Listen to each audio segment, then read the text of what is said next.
Fakultas Ilmu Pertanian Universitas Halu Oleo Kendari. Di video kali ini, saya akan menjelaskan sedikit tentang pengantar ilmu ekonomi yang kebetulan dosen saya memberikan tugas, yaitu pertama, pengertian teori perilaku produsen. Teori perilaku produsen ialah suatu teori yang menjelaskan tentang bagaimana tingkah laku atau perilaku produsen dalam menghasilkan produk yang mencapai efisiensi dalam kegiatan produksinya. Produsen berusaha untuk menghasilkan produksi sebaik mungkin dengan mengatur penggunaan faktor produksi yang paling efisien. Kedua, perbedaan produsen dan produksi. Produsen adalah orang yang menghasilkan atau membuat barang, sedangkan produksi adalah kegiatan yang menghasilkan barang. 3. Konsep dan jenis-jenis produksi. Konsep produksi adalah suatu proses yang mengubah bahan baku menjadi barang jadi atau menambah nilai suatu produk atau barang dan jasa agar dapat memenuhi kebutuhan masyarakat. Adapun beberapa jenis produksi adalah sebagai berikut. Pertama, produksi agraris. Kedua, produksi industri. Ketiga, produksi ekstraktif. Keempat, produksi perdagangan. Kelima, produksi jasa. Dan yang terakhir, produksi pengangkutan. Selanjutnya yang keempat, tujuan kegiatan produksi. Tujuan kegiatan produksi adalah berupaya untuk memperoleh keuntungan yang sebesar-besarnya, menghasilkan barang setengah jadi guna memenuhi kebutuhan produksi selanjutnya, meningkatkan produksi nasional dalam rangka meningkatkan kemakmuran rakyat, memacu tumbuhnya usaha produksi lain sehingga dapat mengurangi pengangguran, meningkatkan pendapatan masyarakat atau pendapatan negara, dan memproduksi barang-barang ekspor berarti meningkatkan sumber devisa negara. 5. Permasalahan produsen dalam ekonomi. Ada 3 pokok permasalahan produsen dalam ekonomi, yaitu 1. Apa yang akan diproduksi atau what. Penentuan apa yang akan diproduksi merupakan masalah pokok dan penting dalam ekonomi. Karena selain jumlah sumber daya yang terbatas, kesalahan penentuan apa yang akan diproduksi bisa mengakibatkan kerugian, bahkan kebangkrutan bagi produsen, serta dapat pula merugikan masyarakat karena adanya barang dan jasa yang menumpuk dan tidak terpakai. Ini merupakan pemborosan sumber daya. 2. Bagaimana cara memproduksi atau how? Apabila produsen sudah menentukan apa yang akan diproduksi, langkah berikutnya adalah memikirkan bagaimana cara memproduksinya. Cara memproduksi sangat berkaitan dengan cara mengombinasikan sumber daya atau faktor produksi yang dibutuhkan untuk memproduksi barang dan jasa. Untuk menentukan cara produksi mana yang sesuai, produsen perlu mempertimbangkan aspek efisiensi atau penghematan. Penghematan bisa dilakukan misalnya dengan mencari bahan baku dengan harga yang lebih murah tetapi tetap baik mutunya. Selain itu, pertimbangkan pula perlukah menggunakan mesin-mesin modern. Apabila permintaan sedikit, penggunaan mesin modern tentu belum diperlukan. Dan yang ketiga, untuk siapa barang atau jasa diproduksi atau whom. Hal ini berkaitan dengan cara mendistribusikan barang atau jasa ke dalam pasar. Dengan kata lain, siapa yang membutuhkan barang tersebut, dan siapa saja yang menikmati hasilnya. Selanjutnya yang keenam, bentuk-bentuk organisasi perusahaan. Pertama, perseorangan adalah perusahaan yang dimiliki oleh satu orang. 2. Perseroan firma adalah suatu organisasi perusahaan yang dimiliki oleh lebih dari satu orang, di mana mereka merupakan suatu persekutuan. 3.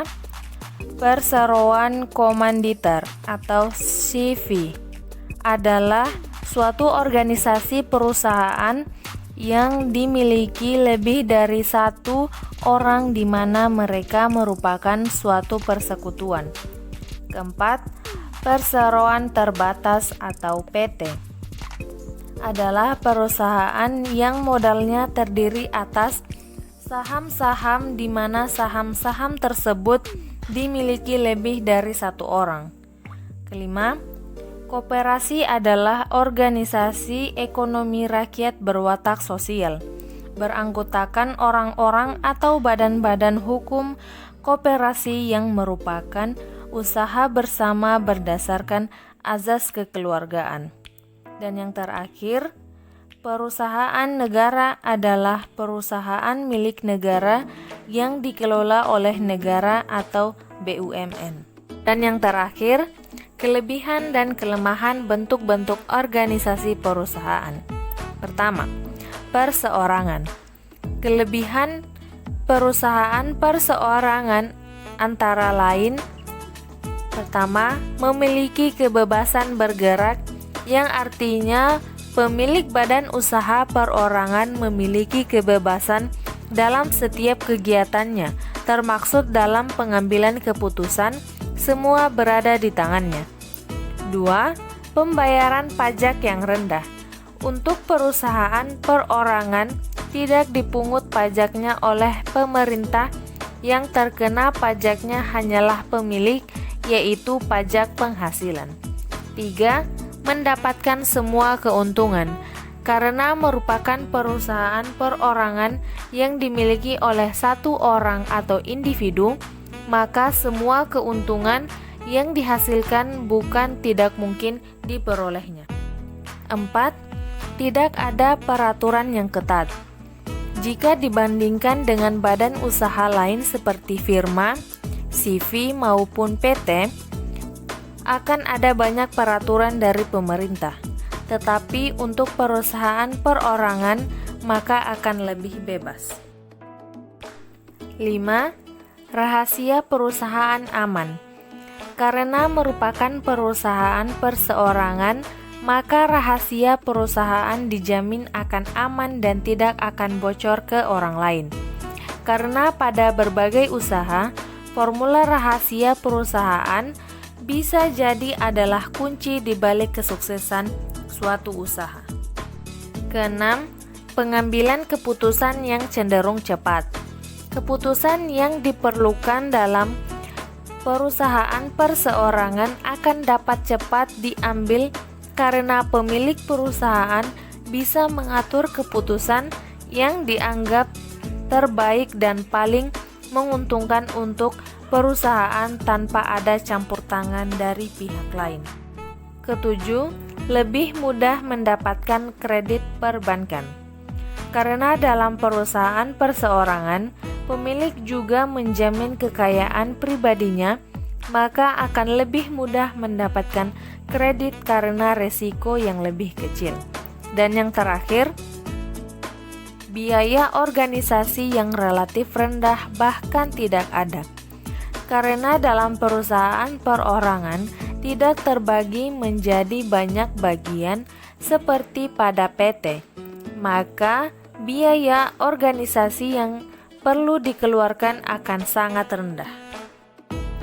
Kekurangan perusahaan perseorangan antara lain: pertama, tanggung jawab yang tidak terbatas. Pada perusahaan perorangan, tanggung jawab pemilik terhadap usaha bersifat tidak terbatas, yang berarti segala resiko yang akan terjadi ditanggung oleh pemilik usaha. Jika perusahaan terlilit hutang, maka pemilik harus melunasinya bahkan dengan menggunakan kekayaan sendiri. 2. Kelangsungan usaha tidak terjamin. Apabila suatu saat pemilik tidak lagi bisa melanjutkan usahanya diakibatkan oleh hal yang tidak terduga, maka akan menyebabkan terhentinya aktivitas usaha tersebut. 3. Besar perusahaan yang terbatas. Karena penanaman modal untuk perusahaan perorangan bersifat terbatas, sulitnya memperluas usaha ini karena kredit perbankan yang diperoleh juga bersifat terbatas. 4. Kesulitan dalam mengatur manajemen. Dalam suatu perusahaan diperlukan adanya pencatatan hal seperti pembelian, penjualan, pembelanjaan, pencairan kredit, pengeluaran untuk karyawan, dan hal-hal lainnya yang semuanya diatur oleh pemilik. Hal ini bisa merepotkan apabila hanya diatur oleh satu orang. Kelima, kurangnya kesempatan dan pengalaman yang didapatkan oleh karyawan. Karyawan yang bekerja di perusahaan perorangan akan tetap menduduki jabatannya untuk waktu yang lama. Dan yang terakhir, sumber keuangan yang sangat terbatas.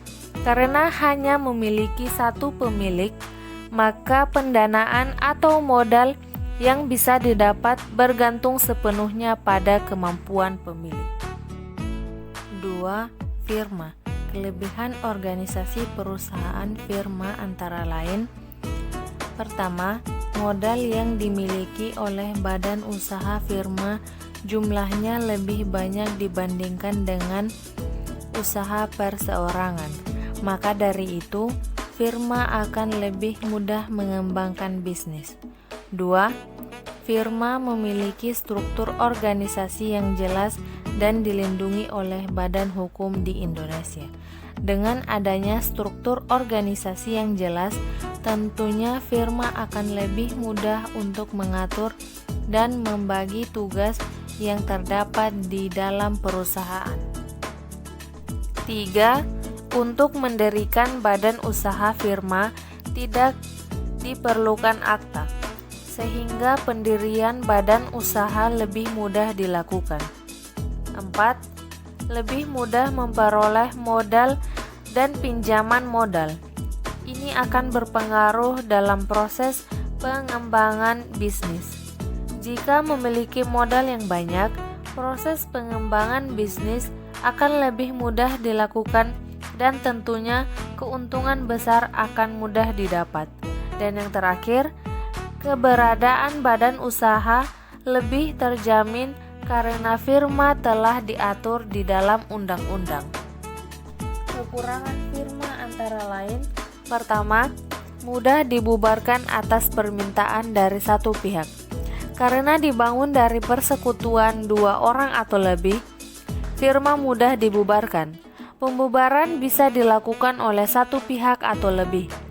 Tentunya ini diatur dalam perjanjian pemilik usaha ketika usaha dibangun. 2. Kerugian ditanggung oleh pemilik firma. Jika terjadi kesalahan yang terjadi di dalam bisnis, maka yang bertanggung jawab adalah pemilik firma. Begitu juga dengan kerugian. Jika terjadi kerugian dalam bisnis, maka ditanggung oleh pemilik firma. 3. Tidak dipisahkan antara harta properti pribadi dan harta properti perusahaan, sehingga jika terjadi masalah keuangan, maka akan rumit untuk pembagian harta tersebut. Dan yang terakhir, harus mendapatkan persetujuan bersama saat akan membuat keputusan. Hal ini bisa menjadi kelebihan tetapi juga menjadi kekurangan. Ketika memerlukan pengambilan keputusan yang cepat, maka pengambilan keputusan bersama bisa menghambat. Apalagi jika ada pihak yang tidak setuju, maka akan lebih rumit dalam pengambilan keputusan. 3. Perseroan komanditer. Kelebihan perseroan komanditer antara lain: pertama, modal yang dikumpulkan lebih besar. 2. Anda lebih mudah menerima suntikan dana dikarenakan badan usaha persekutuan komanditer sudah cukup populer di Indonesia. 3. Kemampuan manajemennya lebih besar. Dan yang terakhir, pendiriannya relatif mudah jika dibandingkan dengan perseroan terbatas.